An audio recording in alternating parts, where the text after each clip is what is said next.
just want to start this off by saying there's some coarse language. It does get a little intimate. Be ready. So the first poem is called, I have 3 poems, by the way. It's called My New Roommate is the Fucking Worst. She never gets out of bed, and she never picks up her camel leggings from the floor. And she leaves her dirty cereal bowl on the bedside table. I fucking hate her, and I never wanted her to move in. She sits in the shower for at least an hour, and she is so loud that I can never get a word in. I fucking hate her, and I never wanted her to move in. Sometimes she cries, and she asks me to talk to her, but I just pretend like she's not there. I fucking hate her, and I never wanted her to move in. Every day, I tuck her into bed. Deep, deep, deep, deep, deep, deep down in a forgotten corner of my brain, but in the middle of the night, she fights her way into the spotlight and reminds me that she is not okay. I fucking hate her, and I never wanted her to move in. I've tried evicting her. She refuses to leave. She's become a permanent occupant of my body, and all I can do is beg her to forget him so I can finally breathe, but I know that I never will. And that's where I was when I wrote this poem 4 months ago. I felt like the world was ending, and there was no coming back from my depression. But I'm here today. I'm alive. I'm grateful, and I am breathing. Thank you. So this one's one of my favorites. It's called Disney Movies Remind Me of My Childhood. Do you remember that scene from Lion King, he asks, as we are intertwined like vines on the building in my sight as I sat riding that red and green rickshaw home from Amritsar in grade 1. No, I didn't watch it. I like lions, though. Did you know that the heaviest lion on record weighs like 865 pounds? What? You haven't? What about Bambi? Or Dumbo? Peter Pan? Or Tarzan? Or The Jungle Book? I whisper, no, watching the word fill the room and take away the spaces I once danced in until I'm laying on the ground again after a heavy monsoon rain.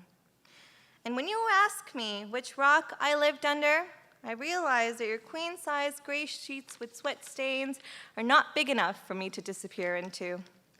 You tell me that these are classics. You tell me about how they remind you of Quebec and your brother and your childhood.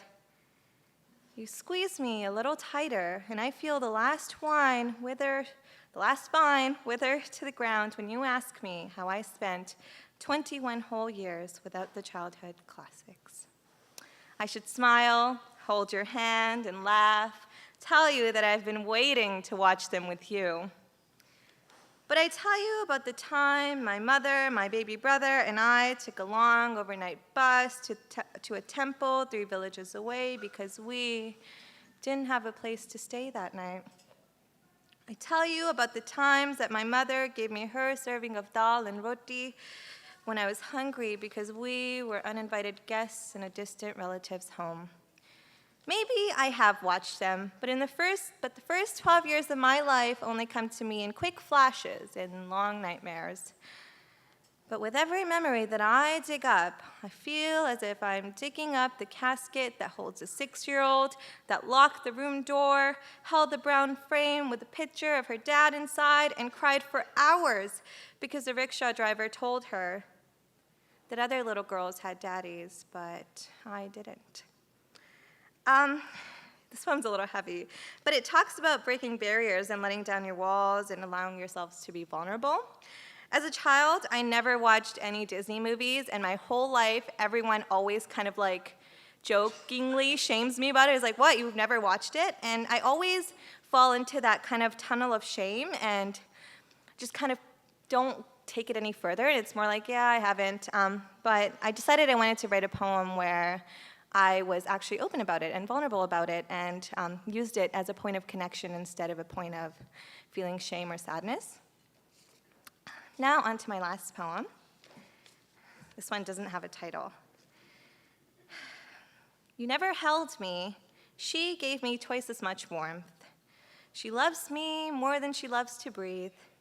To you, my birth was a black ink on a white piece of paper, but she said I resembled roses and peonies and sunflowers. Your dark claws scrape at the tissue that holds my heart, so she brings the sun, helping the flowers grow again. You are the tsunami, but she taught me how to swim. You mistook tenderness for weakness. I took the flowers she gave me and filled my body to the brim with red, yellow, blue, and pink. What a conundrum it became to be a body made of the ocean and a black hole, a product of pure polarity. It splits my existence down the middle into two halves, and slowly as we grow, instead of throwing hands, we finally begin to hold them. This one's a little teen angsty, but I love it because it's about how amazing my mom is and what a great role she played in my life to just help fill all the gaps of abandonment and trauma. Those were all three of my poems. I'm really proud of them, and poetry is kind of new. I started writing poetry 4 months ago, and thank you, yeah.